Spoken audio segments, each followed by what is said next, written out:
I'm here on the floor of the New York Stock Exchange with Jim Cramer, who's going to answer your Twitter questions. Very different day today, Jim. Yeah, you know what? It's very early. And I'm very skeptical of big rallies, even though I know we're very oversold. -7 on the oscillator. I follow the S&P oscillator. So certainly we deserve a bounce. But I also want people to be prudent and recognize that if they have too much stock, if they own too much, this is a better time to be able to lighten up than when you had yesterday.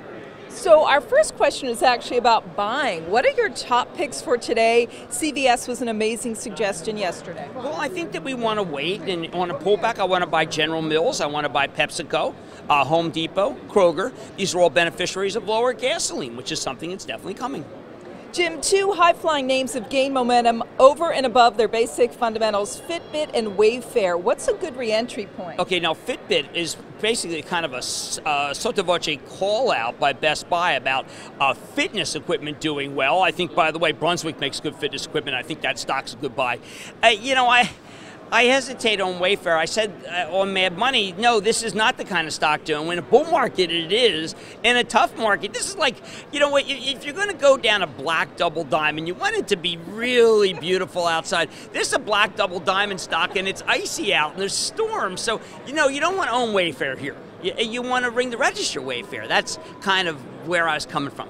All right, Dave asks, well, actually he says, kids are going back to school, basketball season around the corner. So what do you think about Nike? Well, you know what? I think that Nike's got a little too much China, but I do like it. I think Foot Locker's your domestic way to play it. I prefer to do that. And don't forget Under Armour, which came down very hard.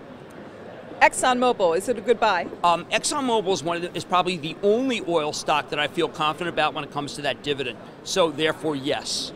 And finally, Jim, what's your message for Asian policymakers?